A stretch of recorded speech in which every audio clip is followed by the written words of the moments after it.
భూగర్భ జలాలను సంరక్షించుకోవడానికి గ్రామాలలో ఇంకుడు గుంతలు ఏర్పాటు చేసుకోవాలని డిపిఓ శ్రీనివాస్ పేర్కొన్నారు. గన్పూర్ గ్రామంలో గ్రామసభ నిర్వహించి జలసిరిపై అవగాహన కల్పించారు. డిచ్పల్లి మండలంలోని గన్పూర్ గ్రామ పంచాయతీ కార్యాలయంలో జలసిరి అవగాహన కార్యక్రమానికి ముఖ్య అతిథిగా డిపిఓ శ్రీనివాస్, డిఎల్పిఓ శ్రీనివాసులు హాజరయ్యారు. ఆయనతో పాటు గ్రామ సర్పంచ్ కడుదూరం కిరణ్, ఉప సర్పంచ్ ఖాదర్ బాబా, గ్రామ పంచాయతీ కార్యదర్శి రమేష్, వార్డు సభ్యులు, గ్రామస్తులు, ఐకేపీ, అంగన్వాడీ కార్యకర్తలు తదితరులు పాల్గొన్నారు. ఈ సందర్భంగా అధికారులు జలసిరి పోస్టులను ఆవిష్కరించి భూగర్భ జలాల సంరక్షణ మరియు అభివృద్ధికి ప్రభుత్వం చేపట్టిన ఇంకుడు గుంతలు, ఫారం ప్యాన్లు, ఊటకుంటలు, community soak pits, borewell recharge నిర్మాణాలు, roof top rain water harvesting నిర్మాణాలు, భూగర్భ జలాలను పెంచే పనులను గ్రామాల వారీగా నిర్దేశించిన లక్ష్యాల మేరకు సకాలంలో పూర్తి చేయాలని సూచించారు. జల సంరక్షణపై విస్తృత అవగాహన కల్పించారు. జలసిరి కార్యక్రమం ప్రాముఖ్యతను వివరించారు. గ్రామంలో ఇంకుడు గుంతలు ఏర్పాటు చేసి భూగర్భ జలాలను అభివృద్ధికి కృషి చేయాలన్నారు.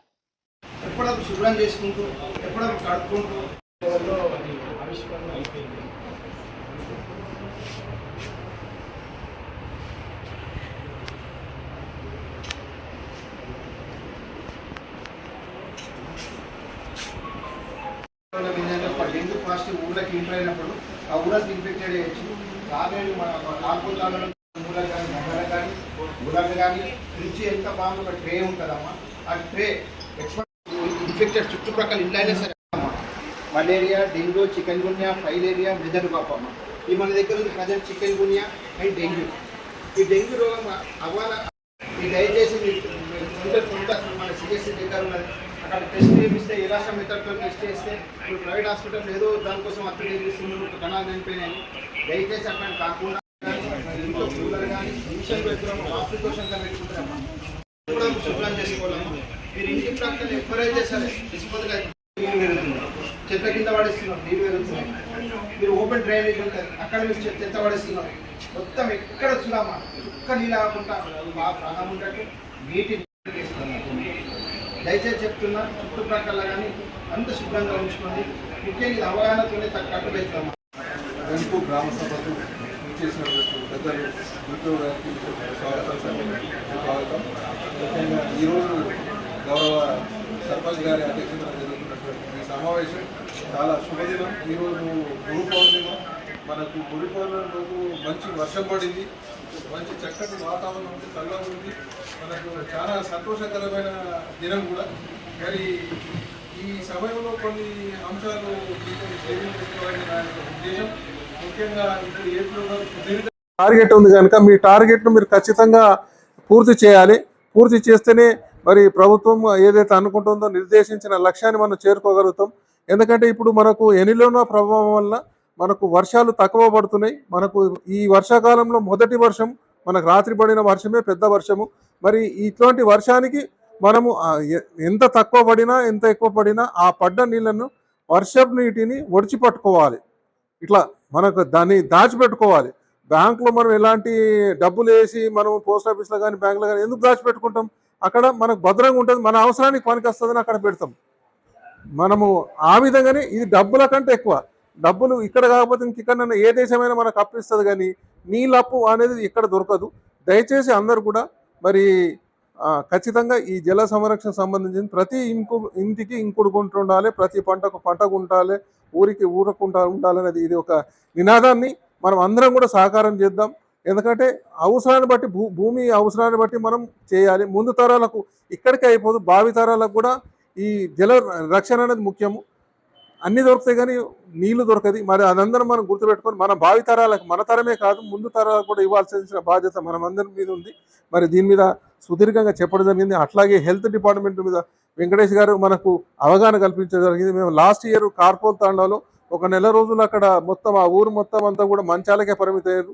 మొత్తం జిల్లా యంత్రాంగం కలెక్టర్ గారి నుంచి కింది సిబ్బంది వరకు మొత్తం ఒక నెల రోజులు 45 రోజులు మేము అక్కడ ఉండి దాన్ని సరిచేయడం జరిగింది. మరి అటువంటిది ఎక్కడ కూడా జరగద్దని మా యొక్క ఉద్దేశము. మనం పరిసరాలు ముందుగా శుభ్రం చేసుకోవాలి. మనకి ఈ మధ్యనే గౌరవ సుప్రీంకోర్టు ఆదేశాల మేరకు ప్రతి ఇంటికి, ఇంతకుముందు మనం ఏమనుకునే వాళ్ళం, తడి చెత్త పొడి చెత్త అనుకున్నాం. తడి చెత్త పొడి చెత్త కాకుండా ఇప్పుడు 4 రకాల చెత్త ఇది. ఒకటి తడి చెత్త, పొడి చెత్త, మనకు పిల్లల నాప్కిన్స్ ఉంటుంది, దాన్ని కూడా సపరేట్గా కలెక్ట్ చేయాలి. అట్లాగే మనకు కొన్ని హానికరమైన మెడిసిన్స్ కానీ ఇంజెక్షన్స్ కానీ దానికి ఇప్పుడు గవర్నమెంట్ హాస్పిటల్లో సర్జరీ జరుగుతుంది. అక్కడ కొన్ని మన శరీరంలో ఉన్న పార్ట్లను కూడా కట్ చేసి అది సేఫ్గా మనం పంపించాల్సి ఉంటుంది. మరి అది ఓన్లీ గవర్నమెంట్ హాస్పిటల్ అని ఉన్నది. కానీ ఇప్పుడు సుప్రీంకోర్టు ఆర్డర్ ప్రకారం ఏంటంటే ప్రతి ఇంటి నుంచి కూడా ఈ 4 రకాల చెత్తను మాకు సేకరించమని ఆదేశం. మరి ఖచ్చితంగా ప్రతి ఒక్కరు కూడా పాటించాలి. మేము దానికి సంబంధించిన డిస్ప్లే బోర్డు కూడా పెట్టాము. ఇక చూడండి, తడి చెత్త, పొడి చెత్త, శానిటరీ చెత్త, ప్రత్యేక జాగ్రత్త చెత్త, ఈ 4 రకాల చెత్తను కూడా మీకు ఇక్కడ ఫ్లెక్సీ కూడా పెట్టాము. మేము ప్రతిరోజు కూడా మా ట్రాక్టర్ ద్వారా కానీ మా ఆటో ద్వారా కానీ మీకు విరివిరిగా ప్రచారం చేస్తాం. ఖచ్చితంగా దీన్ని అందరూ కూడా పాటించాలి. దయచేసి మన ఇంటి నుంచే మనం మొదలు పెడదాం, ప్రజల నుంచి కాదు, మన ఇంటి నుంచి. మీరు ఐకేపీ మహిళలు అనుకుంటే సాధించింది ఏముండదు, అన్నీ కూడా మీరు 100% సాధిస్తారు. మనం గతంలో సాధించినాం. ఇప్పుడు మీకు గతంలో ఒక లోన్ దొరకాలంటే ఎంతో కష్టం ఉండి, ఇప్పుడు మీకు అటువంటిది బ్యాంకులు మిమ్మల్ని మీ చుట్టూ తిరుగుతున్నది. మీకు ఎన్ని పైసలు కావాలి, ఏం లోన్ కావాలి, ఎందుకంటే మీ మహిళల దగ్గర క్రమశిక్షణ ఉన్నది. ఖచ్చితంగా మీరు ఏదైతే టైం ఉన్నదో ఆ టైం లోపల 5వ తారీఖు అంటే 5వ తారీఖు ఖచ్చితంగా అందరు కడతారు, మళ్ళీ తీసుకుంటారు. దానివల్ల ఏంటంటే బ్యాంకులలో మహిళలకు సంబంధించిన శ్రీనిధే డబ్బులు ఎక్కువైపోయినాయి. మిగతా డిపాజిట్లు మా జనరల్ పబ్లిక్ డిపాజిట్ ఎక్కువైపోయింది, మీ డిపాజిట్ ఎక్కువైపోయింది. కనుక ఇది చాలా సంతోషం తగిన విషయం.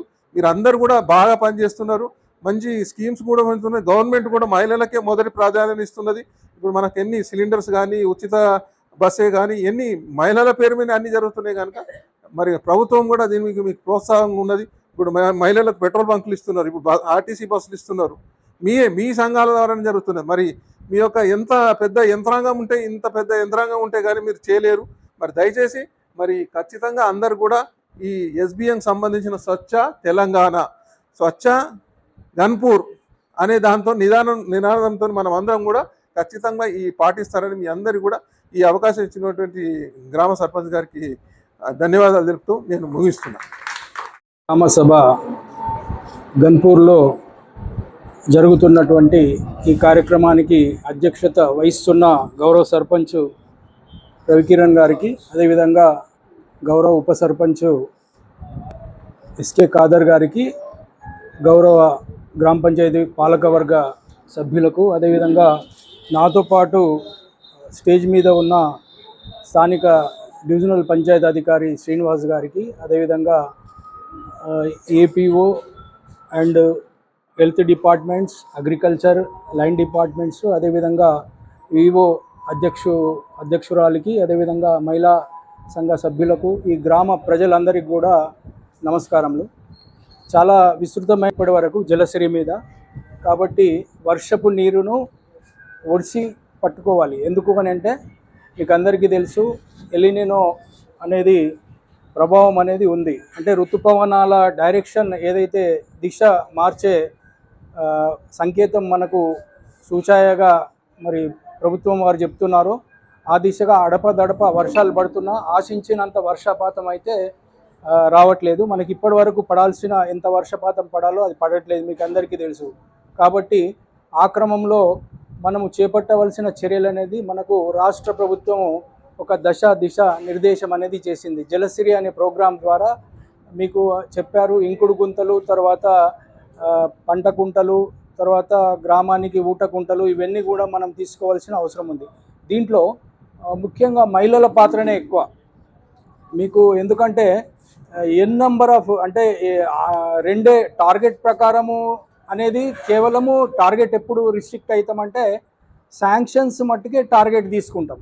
కానీ ఐడెంటిఫికేషన్ ఏదైతే గుర్తించే క్రమం ఉంది, ఎక్కడ మనం పంట కుంట వేసుకోవడానికి అనువుగా ఉంది, ఆ ప్రదేశాన్ని గుర్తించడం అనేది అది ఎన్ని అయినా మీరు గుర్తించవచ్చు. గ్రామానికి 2టికే రిస్ట్రిక్ట్ కావద్దు. అంటే గ్రామంకి 5 టార్గెట్ ఉంది ఫామ్ పౌండ్స్, కానీ 5టికే రిస్ట్రిక్ట్ కావద్దు.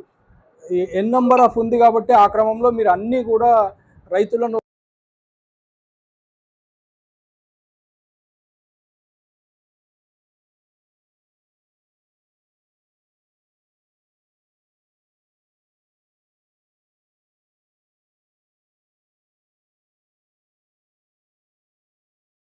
ఆ చుట్టుపక్కల మీరు విత్తనాలు పెట్టుకొని మామూలుగా కూరగాయలు అవి కూడా సాగుబడి చేసుకోవచ్చు. ఇట్లాంటి చాలా మల్టిపుల్ ఉన్నాయి, దాంతో ఉపయోగాలు ఎక్కువ ఉన్నాయి. కాబట్టి దాని ద్వారా మరి రాబడి కూడా ఎక్కువ వస్తుంది. కాబట్టి ఆ దిశగా మీరందరూ కూడా ఎక్కువ చైతన్యం చేయాలి గ్రామంలో. చేసి మీ యొక్క ఎఫర్ట్స్ ఇంపార్టెంట్. ఇప్పుడు మాకు గౌరవ ప్రిన్సిపల్ సెక్రటరీ గారు కూడా ప్రతిరోజు టెలికాన్ఫరెన్స్, ఇప్పుడు నేను వస్తుంటే మీరు విని ఉంటారు ఆల్రెడీ, ప్రిన్సిపల్ సెక్రటరీ గారు సిఇఓ, డిఆర్డిఓ, డిపిఓ అంటే ముగ్గురికి కూడా టార్గెట్స్ ఇచ్చారు. ఈ నిజామాబాద్ రూరల్కి సంబంధించిన టార్గెట్స్ అన్నీ నాకున్నాయి. ఇక్కడ ఉన్న మహిళా సంఘాలు ఏవైతే ఉన్నాయో వివోస్, మీకు ఆల్రెడీ ఒక స్ప్రెడ్షీట్లో ఒకటి మీకు టార్గెట్ అంటే మీ యొక్క సంఘం పేరు, తర్వాత మీరు ఎన్ని కాంపౌండ్స్ చేయాలని కూడా మీకు నిర్దేశితం చేయడం జరిగింది. తెలుసు కదా, మీకు తెలుసని అనుకుంటున్నాను. మరి వీళ్ళకందరికీ తెలుసు కదా. కాబట్టి మీరు ఇప్పటివరకు చూస్తే మనకు వర్షాభావ పరిస్థితులు ఉన్నాయి, కొంత వర్షం పడుతుంది కాబట్టి మనం చేస్తలేము. కానీ ఖచ్చితంగా ఐడెంటిఫికేషన్ చేయాలి. బోర్ బావులకు రీఛార్జ్ కూడా ఏ విధంగా అంటే 2 రకాలుగా ఉంది. ఒకటేమో వర్కింగ్ బోర్, అంటే ఏదైతే నీరు పోసే బోర్ ఉందో దానికి రీఛార్జ్ పిట్ ఒక 5 మీటర్స్ దూరంలో కట్టుకోవాలి. అదేవిధంగా ఏదైతే వర్క్ చేయలేని బోర్ ఉందో దానికి అక్కడే నిర్మాణం చేసుకోవాలి. ఆ నీరంతా వచ్చి అక్కడ ఇంకి భూగర్భ జలాలు అనేవి పెంపుదల సాధ్యపడుతుంది. కాబట్టి ఇవన్నీ అంశాలు కూడా మీరు విస్తృతంగా తీసుకెళ్ళాలి.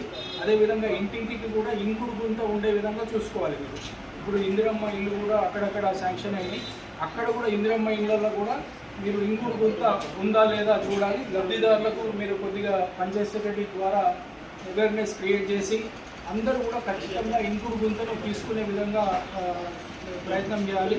అదేవిధంగా కమ్యూనిటీ సోప్ పిట్స్ ఉన్నాయి, ఎక్కడెక్కడ మనకు అవసరం ఉన్నాయి.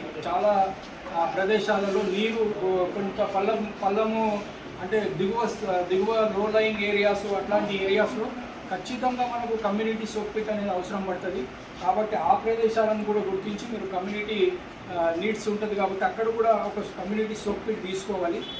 ఇలాంటి కార్యక్రమాలన్నీ కూడా విస్తృతంగా చేపట్టాలి. అదేవిధంగా టేల్ ఎండ్ సోప్ పిట్, అంటే ఎక్కడైతే మనకు డ్రైన్ ఎండ్ పాయింట్ ఉంటుందో, మనకు ఈ ఊళ్ళో మురికి కాలువ వెళ్ళి లాస్ట్లో పొలాల దగ్గర, పంట పొలాల దగ్గర, ఊరవతల ఎక్కడో ఒక దగ్గర అది ఎండ్ అవుతుంది. ఎండ్ అయ్యి ఆ వాటర్ అంతా వెళ్తుంటుంది. అట్లాంటిది కూడా సెలెక్ట్ గ్రామ పంచాయతీ ద్వారా చేస్తారు. దానికి ఒక 1 lakh రూపీస్ ఉన్నాయి. 1 lakh ఉంది కదా, అంటే 1 lakh రూపీ ఉంది. కాబట్టి అది కూడా మంచి స్కీము. ఆ వాటర్ కూడా అంటే ఇవన్నీ ఎందుకు చెప్తున్నారంటే మీ గ్రామంలో ఎక్కడ వాటర్ పడ్డా కూడా ఏ వర్షం చుక్క కానీ ఇతరత్ర వేస్టేజ్ వాటర్ ఎక్కడ కూడా వెళ్ళకుండా అన్ని భూగర్భంలో ఇంకిపోయి తద్వారా మీ ఇక్కడ ఉన్న బోర్లు కానీ ఇక్కడ ఉన్న వాటర్ సోర్స్ కానీ పుష్కలంగా ఉండే విధంగా ఉపయోగపడుతుంది. కాబట్టి ఇవన్నీ కూడా మంచి కార్యక్రమాలు ఉన్నాయి. కాబట్టి ఇవన్నీ కూడా మీరు విస్తృత స్థాయిలో చర్చ జరిగి అందరికీ చెప్పి చేయించాలి. ఇంతటితో ఆపేయకూడదు. మీరు ఎస్టిమేషన్స్ అనేది వెంట ఏపీఓ గారికి చెప్పి జనరేట్ చేయించాలి. ఇప్పుడు మీకు ఆల్రెడీ ఇక్కడ ఎన్ని సంఘాలు ఉన్నాయి వివోస్ ఇక్కడ ప్రజెంట్ ఇక్కడ గుడేమో గన్పూర్ में कितना 4 ఉంటే ఇప్పటివరకు 8 చేశారమ్మా. 8 అంటే మీకున్న మీ వివో మెంబర్స్ ఉన్న అగ్రికల్చర్ ఫీల్డ్స్లో కూడా మీరు వాళ్ళకు చెప్పి ఎక్కడ అవకాశం ఉందో అక్కడ ఒక 2 గుంటల భూమి ఉన్న దగ్గర మీరు చేయించాలి. చేస్తారా? ఇప్పటివరకు చేయలేదు. కనీసం రేపన్నా ఆ 8x2 లేదా ఒక 10-16 అట్లా కొంత సంఖ్య ఇవ్వండి. రేపటి వరకు ఇచ్చి మీరు ఐడెంటిఫికేషన్ ఎన్ని చేసింది ఇవ్వండి. ఎస్టిమేట్స్ ఏపీఓ గారు జనరేట్ చేయిస్తారు. కాబట్టి ఆ దిశగా మీరు అందరూ కూడా ప్రయత్నం చేయాలని చెప్పేసి మీ అందరినీ కూడా కోరుతున్నాను. సో ఇంకా చెప్పారు ఎస్బీఎం కూడా నడిపోడి చెత్త ఏదైతే ఉందో శానిటరీ స్టార్టింగ్ ఈరోజు స్టార్ట్ చేస్తారు. వీళ్ళు ఇక్కడ 4 రకాల చెత్త బుట్టలు అనేది ఇక్కడ ఏర్పాటు చేస్తారు. కాబట్టి మీరు ఇంటికి వెళ్ళినప్పుడు కూడా మహిళల ద్వారా ఈ ప్రచారం అనేది విస్తృతంగా జరగాలి. కాబట్టి మీ అందరూ కూడా ఆ దిశగా కృషి చేయాలని చెప్పేసి మీ అందరినీ కూడా రిక్వెస్ట్ చేస్తున్నాను. సో నాకు ఈ అవకాశం ఇచ్చినందుకు మీ అందరికీ కూడా కృతజ్ఞతలు తెలుపుతూ సలహాలు ఇచ్చినందుకు ధన్యవాదాలు సార్. అదేవిధంగా ఈ గ్రామ సభ చివరిలో ఎవరైనా మాట్లాడాల్సింది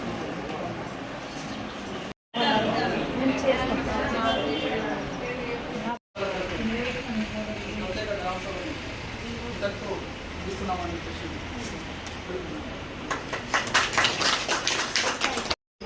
దాని ప్రకారమే కొంతమంది